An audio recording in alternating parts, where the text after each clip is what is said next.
employers' skepticism about remote teams has kind of disappeared, or at least eroded, because everybody has been working from home for several months, especially at the beginning, right? When Yeah. everybody was under lockdown. But employers have realized that in most cases, productivity in remote teams is not affected. And in fact, for us, we have noticed a slight increase in performance since we also are now a remote company where people have really more time to spend with their families. They're focused on work and spending a lot less time commuting.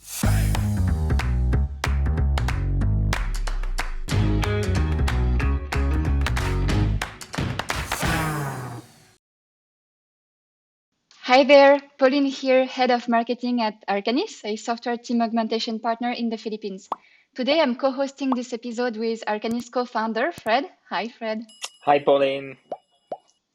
So we'll dive today into the mechanics of outsourcing, particularly the timing and the triggers that push companies for it. Fred, you'll share with us today your knowledge and experience building software teams for many years, along with practical tips for those who may be considering taking the plunge. Yeah. Yeah, I'm excited. So me Let's too. go. Yeah. Let's go. So actually, my first question to you is quite simple, really. When is a good time to look at outsourcing? Well, I think it's always a good time until there's a crisis, which is really, I think, the worst time to look into it. And the question of outsourcing happens when companies face certain struggles that push them to rethink the current way of doing things. Okay. So sorry, what kind of crisis are we talking about here? Yeah, so it's usually when companies notice that either they can't do as much as their clients want them to do, and maybe start missing opportunities, or they struggle to retain talent, or they think they need to work in a more cost-effective way to produce the same results. And so the good thing is that companies they rarely wait until it's like full crisis mode to start looking at different options that would ease their challenges. Right. And outsourcing is really one of the ways to look into a different options. And these companies they start looking into options when the itch is usually annoying enough that it makes them move into action. Right. And I I believe that companies should never wait until it's like a full blown crisis to look into outsourcing, because usually any rush decision is usually bad. And like in any relationship, setting up a new team with an outsourcing partner takes a bit of time and effort, which is really not what is the best idea when a company is facing a crisis. Right. I see. Yeah.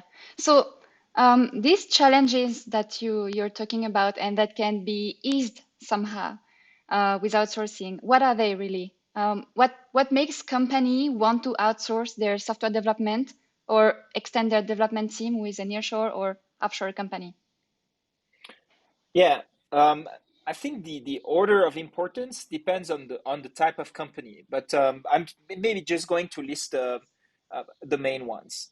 The, Sure. and it's not in particular order of importance, right? But so I think the first trigger for many companies is like it's taking so much time to find developers, and we even more so with COVID, and maybe I'll dig a bit deeper into that Yeah. later. But some markets are so competitive that for small to medium businesses that don't have a budget of a unicorn like Google, or in Australia it would be Canva or Atlassian, and it takes really a lot of time to find the right fit for them at the right budget. And this has become even worse since COVID, and actually for a few reasons. First, there has been a huge increase in terms of workload, because COVID has really sped up the digital adoption by several years. It really has fast tracked digital transformation in many businesses, Right. because it has forced all these businesses to increase their reliance on digital tools to communicate and collaborate online, be it with their uh, uh, I mean, their staff, or even with, I mean, with their clients, really, because nobody's was, getting outside, and everything has become really remote. And um, so this crisis has really propelled tech innovation in business, which in turn has increased the need for developers, since all these digital projects suddenly appeared so much more urgent, and got a lot more budget. And for the markets that, I mean, we are looking at, which is mostly Australia and New Zealand, um, the border closures in these countries, and the difficulties for you know uh, uh, people outside of the country to obtain working visas since the beginning of the crisis That's right. has only made everything like so much worse in terms of finding disqualified labor onshore. And as I mentioned earlier, there's also these big tech companies that kept on hiring like crazy, because their own clients had more, requests. So everything ended up drying up the market. Um, and the dry market is the second reason why companies outsource. And because when the market gets dry, the salaries onshore have like become crazy. Like they've shot up massively. And um, as I mentioned earlier, like Atlassian and Canva in Australia, the salary expectations for the developers have gone up, and they go up to, when I look at the market on a regular basis, the salaries, I mean, the rates, they can go up to 160,000 Australian dollars to $200,000. Um, and everything's compounded by this effect of scarcity. And developers also have learned that they can hop from a decent paying job to a crazy high paying job really easily, Right. which drives another issue, which is the very high attrition rate. So you have like the scarcity or the time to find developers, you have like the salaries that are going crazy, and then the very high attrition rate, which makes it become really increasingly difficult to keep developers in small and medium businesses in the long term. And and that's because of the one of the fastest ways for developers to increase their salaries is to actually change jobs.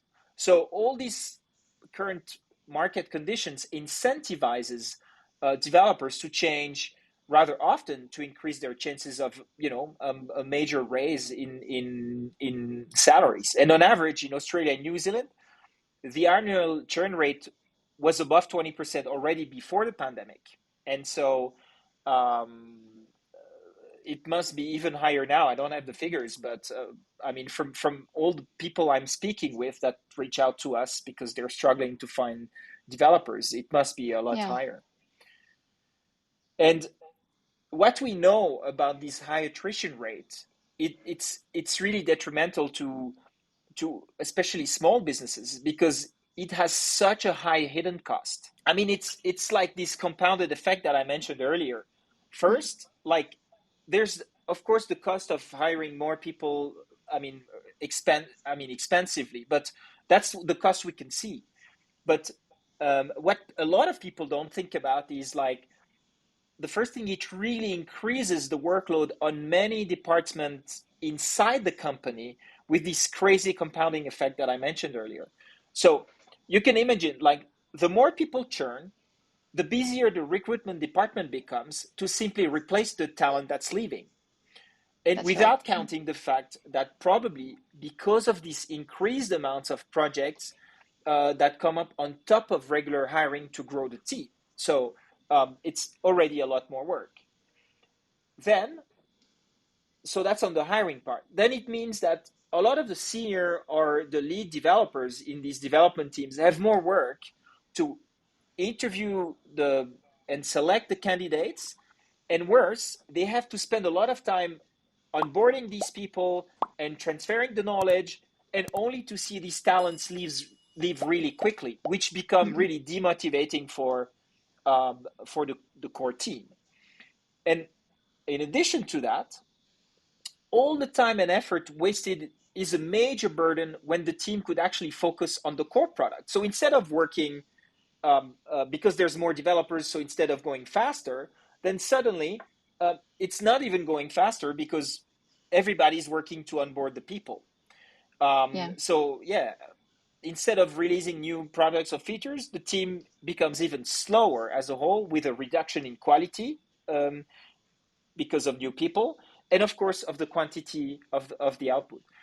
And and so here the costs are really hard to calculate, but they're really huge because they're double with an increase in non-productive work and the missed revenue opportunities for the business. Yeah, I see. Yeah, right. Yeah. So, um, going back to how the pandemic has changed the software development landscape and also changed the degree of relevancy for outsourcing, especially for Mhm. SMEs. You mentioned so there's a greater demand for software development and increased overall digital spending. Yeah. Now, how about the shift to remote working and its impact on productivity? Could we say also that employers have become less skeptical or less resistant or more open somehow to virtual teams? What's your take on that? Yeah, absolutely. So employers' skepticism about remote teams has kind of disappeared, or at least eroded, because everybody has been working from home for several months, especially at the beginning, right? When Yeah, everybody was under lockdown.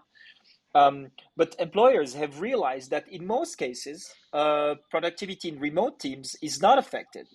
And in fact, for us, we have noticed a slight increase in performance since we also are now a remote company where people have really more time to spend with their families. They're focused on work and spending a lot less time commuting. So it's kind of like an increase in um, uh, I think quality of life overall that we at least have noticed in the company, and I'm that's sure right. you Yeah. can you can Oh, you can see that because absolutely. I think a lot of us feel that way. Yeah, yeah, absolutely. you've been able to work almost for a year in France, and Yeah, I've also gone back to see my family, and I think a lot of people in the company also went back to their provinces, and so everybody has just more time. yeah, I mean, with people they love, and without diminishing the time they have for work. And our clients. I think from the surveys we've run are positively impacted by that. So if it works right, for us, then it works for many other companies. So, right. but it took a bit of a change of mindset, and I don't think we're going to go back to the whole office setup. Yeah, right. Yeah, but so if everyone is doing the same and wants to outsource, why do these problems not affect companies all around the world? Um, you Yeah. know, Uh, so first of all, I think not many companies have really understood the value of a hybrid team setup, or maybe they're afraid to start because, like they've heard so many horror stories and like of failed, outsourcing attempts. And actually, not later than this morning, I was speaking with one potential client in Switzerland that um, is putting himself in a bit of a crisis because they've failed at outsourcing a few times for many reasons. So I won't go into the details, but um, and now they are in a rush to start a new outsourcing venture because they don't have the people, and that's really the best. I mean, the worst setup to be in, right? So to be burned and then try to put pressure on the provider um, to hire people fast, and they reproduce yeah, the same mistakes. mhm, And the other thing is some companies cannot outsource for any regulatory reasons, right? So not everybody is going in that direction, or not everybody is even realizing that they have that option. And I think the second part um, is that lower wage countries like we are in, for example, in the Philippines, but it could be in Vietnam or some other countries, they usually have a much younger and larger population than Australia, New Zealand, the US, or even Western European right. countries. So the talent pool is extremely large and can usually cope with the demand. And a younger population means that every year millions of developers are hitting the market and are ready to work with companies in more developed markets. And these I lower see. wage countries, they're also much less exposed to digital transformation for now than more developed economies. And uh, uh, third, the salaries are also going up in lower wage countries. But given the huge difference in base prices, and even if the increase in percentage is similar to what developed countries are seeing at the moment, and which is really high, the impact of the final cost is still absolutely worth it. And the savings can go up to 60% compared to the local market. However, what I've also learned this morning from this lead I was speaking with, some markets are really so hot that, for example, Ukraine, until we don't know when with current events, but has seen in price increases from certain providers going up to, what I've heard this morning was 20, 30, 40%. That made outsourcing really impossible. And that's not something that we're seeing now in the Philippines because uh, I don't know, for maybe geographic reasons or because the pool is much bigger than it is in Ukraine. In the Philippines is 110 million people, so Yeah. maybe the effects are lower. And I think last that I initially mentioned, but I'll go deeper in that, is the base cost is much lower, right? So even if the increase is high in terms of percentage, which is not that much, it's kind of the same as in Australia and New Zealand as we see it, but it also leaves a lot more leeway to offer incredible benefits to these workers. And sometimes local companies in developed countries, they cannot even compete with these benefits. So Right. Google, Canva, Atlassian may be able to, but a regular normal startup with a limited budget, or a small to medium business that is just trying to get by, they can't do that. And but we know that taking extremely good care of employees, both in terms of pay and benefits, is super important to keep them. And if you add then on top of that many learning opportunities, a really great culture that we're, at least for us, trying to work on really hard, and then interesting project for the developers to work on, then it becomes a lot less likely that the developer working for an outsourcing company is going to change jobs versus a local company that can't afford to pay and offer Google-like conditions, right? Yeah. Yeah. Right. Yeah. That Um, makes sense. Yeah. Interesting. Yeah. You're right. We can see how crucial company culture and how crucial the focus on the developers' well-being and career are mhm. in outsourcing companies like Arcanis, for example. So yeah. Um, Thanks. Fred, I'd like to ask you one more thing before we close this episode. What would be your recommendations for the first things to do or the first steps to take when this itch is pushing companies to start looking for options? Yeah. So there's a few easy steps I would recommend, and um, actually could be really part of a new episode fully dedicated to that. But in a nutshell, um, first, I think what a lot of companies, the majority do, but what a lot of companies don't, is to understand really clearly what the issues they're facing internally, right? They have to kind of put words on that and list them, and that's very important because um, uh, then it allows them to establish clear goals they want to achieve and what seems the best route to solve them, right? And then if outsourcing seems to be, so that's the third point, if outsourcing seems to be one of the options, um, then start looking for providers, and the question is then how to do that. Right. And what we see from the people I speak with is some, they ask for their network, like their fellow entrepreneur friends, if they have any recommendations, because that's like we know that references from trusted people are one of the best ways to find a reliable partner, because if they work well Right. with one company, right, it might be so, and they can talk about their experience. And one that I find is, or that I think is great, is to run a LinkedIn search to see who in your network could help you. Because there's so much information about a person or a business on LinkedIn, and so it's a really good place to start. And Yeah. maybe you could ask the people whom you're connected to if they can give you some information about the people or companies that show up in your results based on your specific search terms. And you also may find a lot of the content that the person or company is putting out there that could help you shortlist a few companies. um, a third step would be rating websites such as Clutch or like yeah, Clutch or Good Firms or G2 Crowd. I don't know if they list software companies, but the main one that I know is Clutch. It's a really good way to find providers ranked by what matters to you, right? If you're looking for a mobile application, if you're looking for staff augmentation Yeah. Right. partner, because I mean there's different kinds of outsourcing that we could Mm-mm. talk about in a third episode. We just got two Yeah. more ideas. um, and so the fourth is dedicated platforms such as like Outsource Accelerator.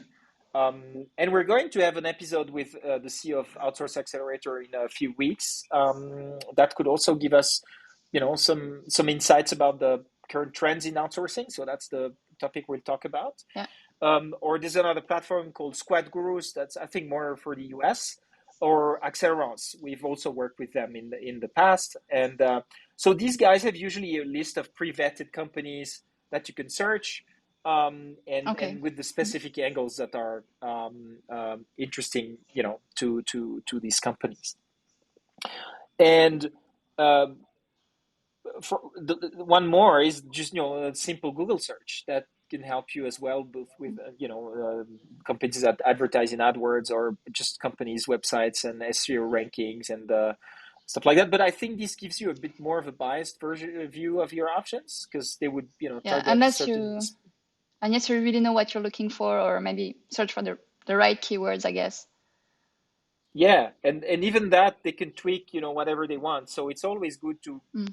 go on like some third party, come through some third party stuff that with social proof of these companies. So it's a good way to start, but then I think you gotta take a step back and look at, okay, where are they present, and how what are people telling about them, you know Right. um, and one more that I think is uh, growing, and with one way that led me to make a lot of purchases is really to listen to podcasts. So you can search in Apple, Spotify, or Amazon, or podcasts that are interesting to you by topic. And because there's a lot of stuff to learn about different options in podcasts, right? Because they go into more detail, just like I hope you're learning something from this episode. Yeah. And Absolutely.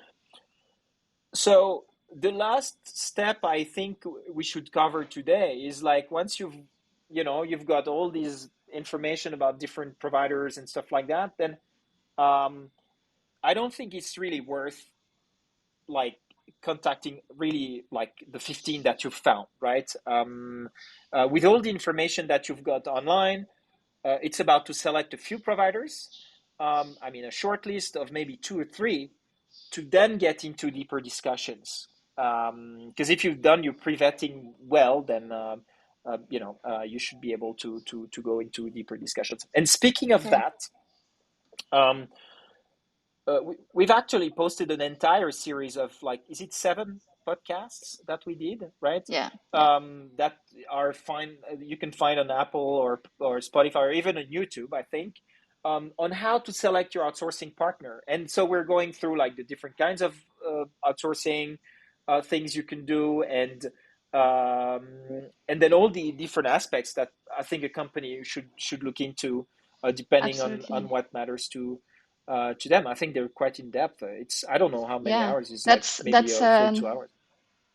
yeah, yeah, I don't know how many hours, but that's indeed a very easy to follow, very detailed and comprehensive Mhm. step-by-step guide. So yeah, absolutely. We'll make sure it's Yeah, available in the description of this episode. Yeah, yeah. We can put I mean the link of the episode in the comments, or in the episode description, or whichever platform you're on. absolutely. And yeah, and Absolutely. yeah. So I think, what do you think, Pauline? Should we wrap up for this one? And Yeah, sure. We can continue the discussion in a next episode. But thank you so much, Fred, for taking the time with me. I really look forward to continuing the Thank discussion you, in the Pauline. next Yeah, episode. it's great.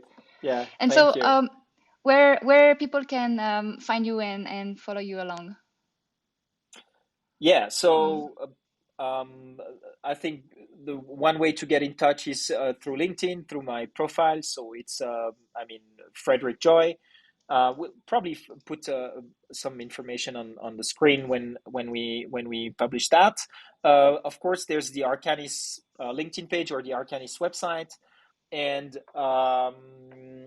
you can also find us on the podcast. Smarter, is it Smarter Outsourcing?